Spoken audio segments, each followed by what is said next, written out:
السلام علیکم ورحمۃ اللہ وبرکاتہ نحمده ونصلی علی رسوله الکریم اما بعد فاعوذ باللہ من الشیطان الرجیم بسم اللہ الرحمن الرحیم ولتکن منکم امۃ یدعون الی الخیر ویأمرون بالمعروف وینہون عن المنکر واولئک هم المفلحون صدق اللہ العظیم۔ بہت اہم مجلس ڈاکٹر صاحب آپ نے یہاں جمائی ہے، اور میں مبارکباد ایک اور مرتبہ اس وجہ سے بھی دیتا ہوں کہ جو دونوں طبقے یہاں جمع ہیں، ایک عرصے کے بعد ایسے مواقع آئے ہیں کہ کنٹمپریری اور مدارس کے علماء اور اہل مدارس ایک جگہ جمع ہو جائیں۔ حضرت مولانا علی میاں رحمۃ اللہ علیہ فرماتے ہیں کہ قوم کا ایک بڑا حصہ ان دونوں طبقوں کے درمیان ہچکولے کھا رہا ہے، جس میں ایک طبقہ قدیم طرز تعلیم اور مسلک سے انحراف، ایک قسم کی تحریف اور بدعت سمجھتا ہے، جبکہ دوسرا طبقہ مغرب سے ہر آنے والی چیز کو عظمت اور تقدس کی نگاہ سے دیکھتا ہے۔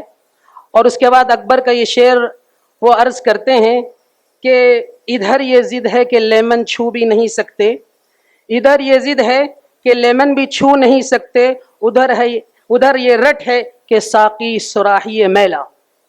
یعنی وہ یہ بتانا چاہتے ہیں کہ دونوں طبقے بالکل الگ الگ ہیں، ان دونوں کو جمع کرنا آسان نہیں تھا، لیکن ہمارے ڈاکٹر صاحب نے ایک جگہ جمع کر دیا۔ اللہ تبارک و تعالیٰ ان کی عمر میں برکت نصیب فرمائے۔ جہاں تک میری ٹاپک کا اور میرا موضوع ہے وہ مجھے اوپن ٹاپک دیا گیا، لیکن میں کوشش کروں گا کہ جو ہماری آل انڈیا ایجوکیٹرز کی سمت ہے، مدارس، اس کے متعلقات کے موضوع کے درمیان میں رہ کر کچھ اپنی گزارشات پیش کر سکوں۔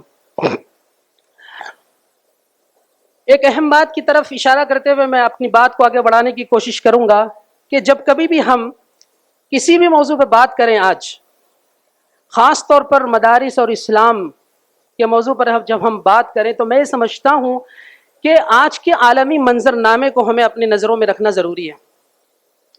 آج ہم گلوبلائزیشن کے دور میں زندگی گزار رہے ہیں، جہاں پر اب انفارمیشن نہیں بلکہ اوور لوڈڈ انفارمیشن ایرا میں ہم زندگی گزار رہے ہیں۔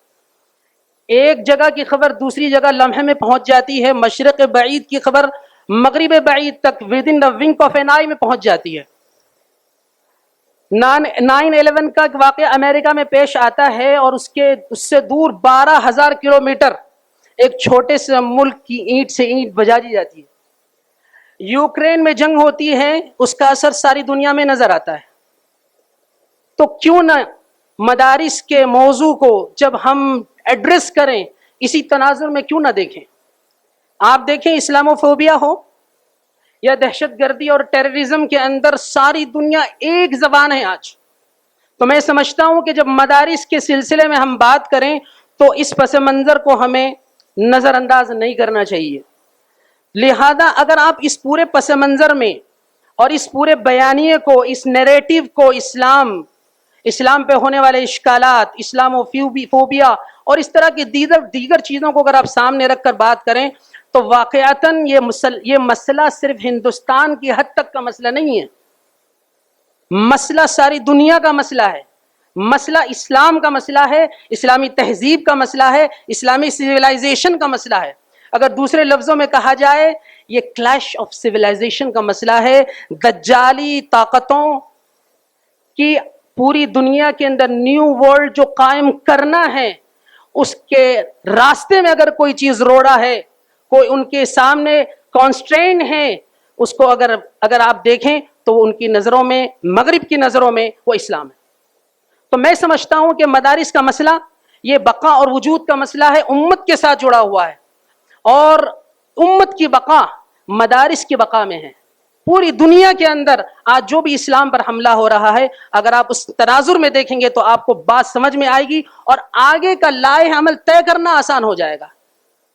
اس سلسلے میں چند گزارشات میں اہل مدارس سے بھی عرض کرنا چاہوں گا، اور کچھ ہمارے دانشور حضرات کے سامنے بھی رکھنا چاہوں گا۔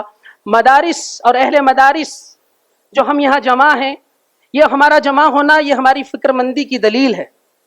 ہم اپنے مدارس کو چھوڑ کر، اپنی تدریس کو چھوڑ کر، اپنے انتظام کو چھوڑ کر یہاں 2 دن جمع ہوئے ہیں اس وجہ سے کہ ہمارے دل میں ایک تڑپ ہے, ہمارے دل میں ایک حوصلہ ہے, اور ہم چاہتے ہیں کہ امت کی ہم کچھ جو نیا ڈوب رہی ہے اس کو پار لگائیں.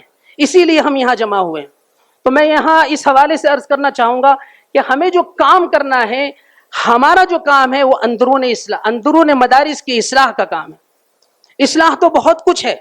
گزشتہ کل میں کچھ ہمارے علماء اکرام موقر علماء عظام نے اس پر روشنی ڈالی بھی ہے, میں اس کو دہرانا نہیں چاہتا. میں خاص طور پر جس بات کی طرف اشارہ کرنا چاہتا ہوں وہ نصاب تعلیم. نصاب تعلیم کا مسئلہ یہ بہت اہم مسئلہ ہے. اچھا, یہ آج سے نہیں رہا. میں خاص طور پر ہمارے دانشور حضرات کے علم میں یہ لانا چاہوں گا کہ مدارس کا نصاب کا مسئلہ وہ آج کا مسئلہ نہیں ہے.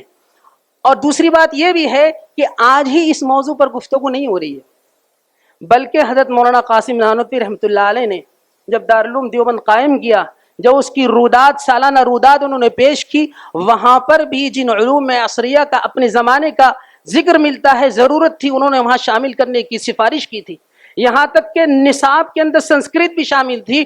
دارالعلوم دیوبند کے اندر میڈیکل کالج جامعہ طبیہ بھی قائم کیا گیا تھا. میں آپ کے علم میں یہ لانا چاہتا ہوں. یہیں پر بس نہیں, بلکہ اگر آپ بات آگے بڑھائیں تو حضرت ان کے شاگرد رشید حضرت شیخ الہند رحمۃ اللہ علیہ نے جامعہ ملیہ کا قیام کیا. میں اس کو دہرانا نہیں چاہتا.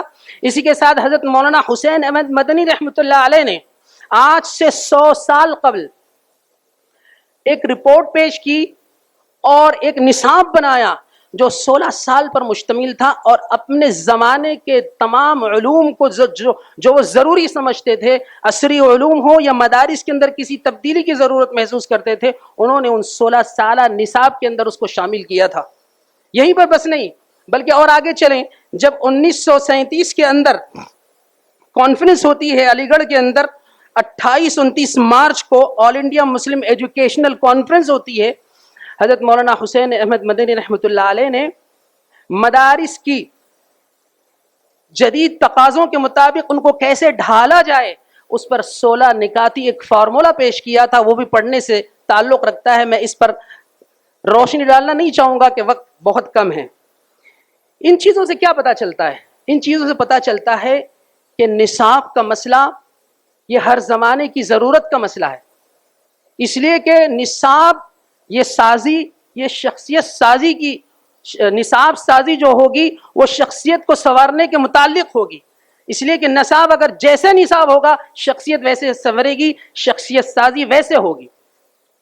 اس لیے کہ جو نصاب آپ پڑھا رہے ہیں اگر اس کا زمانے سے تعلق نہیں ہوگا تو ہم ترقی نہیں کر سکتے, ہم زمانے کی ضرورتوں پر کھرا نہیں اتر سکتے, اسلام کی ہم ترجمانی صحیح طور پر نہیں کر سکتے. زمانے کی اگر زبان ہم نہ جانتے ہوں تو زمانے کو ہم کیسے سمجھا پائیں گے؟ ہر نبی کو اللہ تبارک و تعالی نے اپنے زمانے کی, اپنے علاقے کی زبان دے کر بھیجا تھا. تو ہمیں بھی اپنے مدارس کے اندر ان اصول اور ضابطوں کو شامل کرنے کی ضرورت ہے. اپنے زمانے کی نبض پر ہمیں ہاتھ رکھنے کی ضرورت ہے.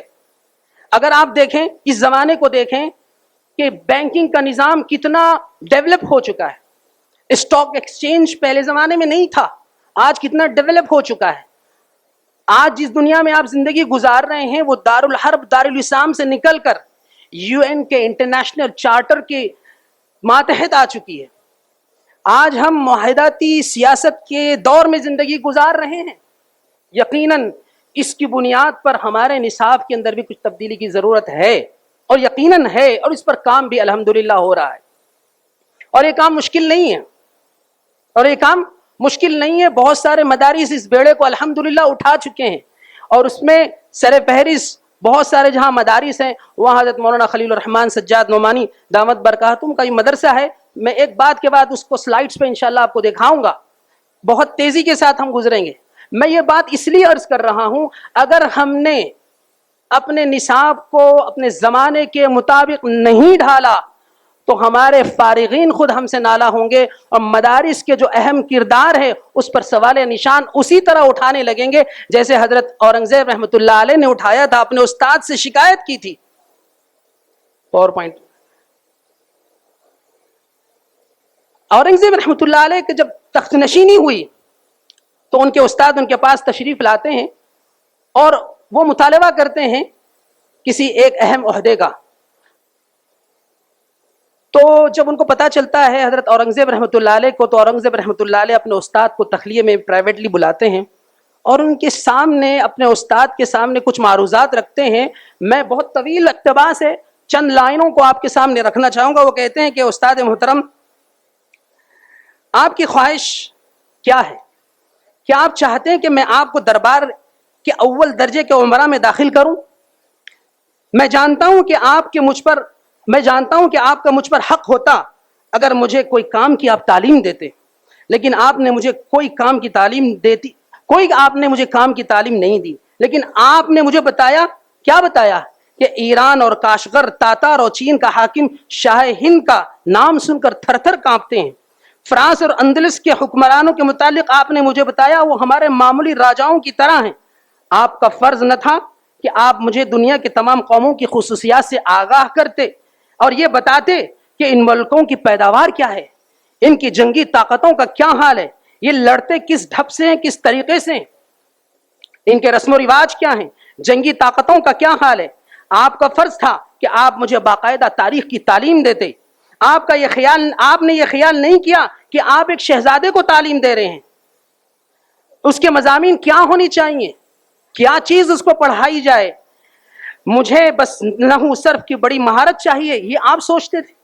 میری جوانی کا قیمتی آپ نے زمانہ لفظوں کے سیکھنے کے خشک اور بے فائدہ اور لامتناہی کوشش میں صرف کر دیا. بے شک آپ نے میری زندگی کے بہترین سال اپنے دل پسند لیکن خیالی مسائل کی بحث میں صرف کر دیے. آپ مجھے وہ علم سکھاتے جو عقل اور سمجھ کے اصولوں پر تربیت کرتا.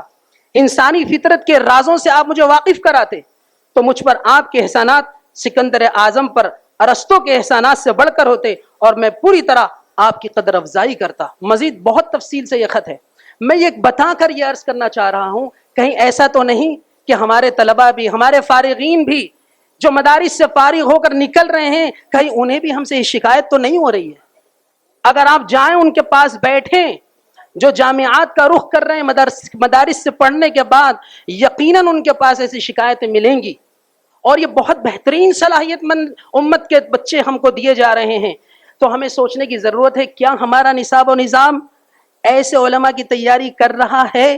میں اس سوال کے ساتھ آپ کو ہمارے ہاں جو کام ہو رہا ہے، جس سلسلے میں ہم نے کچھ کوششیں کی ہیں، چھوٹی سی گلمسز میں آپ کو دکھانا چاہوں گا. ہمارے یہاں جو کام ہو رہا ہے اس کے اندر سب سے پہلا رحمان فاؤنڈیشن کا کام ہے، جس کے اندر ہم 16 برانچز ہیں، اس کے اندر کلینکس چلا رہے ہیں، اس میں ایجوکیشن اسکالرشپ ان کو دیتے ہیں اور کریئر کاؤنسلنگ ہے ان کی. اور کووڈ کے اندر الحمدللہ ہمارے یہاں پورے 3.5 کروڑ کی ہمارے یہاں راشننگ تقسیم کی گئی. ہندو، مسلم، سکھ، عیسائی، کسی مذہب کی تفریق کے بغیر ان سب کی ہم نے خدمت کی الحمدللہ. اس کے بعد اور بھی ادارے ہیں جس کے اندر ہمارے یہاں 2 سالہ علماء کا کورس ہے، جس کے اندر علماء کو خصوصی. اس کے بعد ہمارے یہاں 10ویں کے جو فارغ طلبہ ہیں جو دینی علم حاصل کرنا چاہتے ہیں ان کے لیے 7 سال کا نظام ہے عالمیت کا. لیکن اس کے ساتھ ساتھ ان کو 12ویں بھی پڑھائی جاتی ہے، ان کو گریجویشن بھی کرایا جاتا ہے. ایک اور ادارہ وہاں کا ایک ریپریزنٹیٹیو ادارہ جس کے بارے میں تھوڑی سی میں تفصیل بتا دوں کہ وہاں پر دارالعلوم امام ربانی قائم کیا گیا اسی فکر کو بنیاد بنا کر.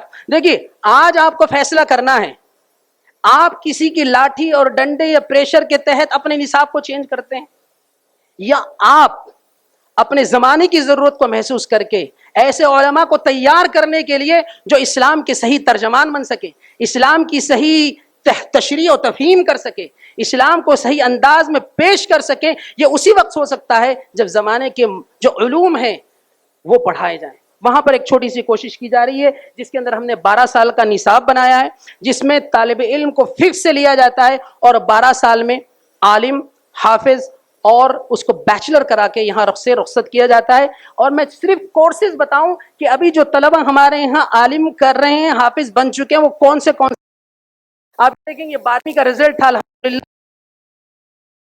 مارکس لیا ہے اور یہ اپنی عالمیت کو ساتھ میں کر رہے ہیں انڈر ون روف. آپ دیکھیں یہاں پر B S C, B com, B A, L L B اور کئی جتنے بھی علوم پڑھائے جا رہے ہیں الحمدللہ مدرسے کے اندر انڈر ون روف ہم یہاں پر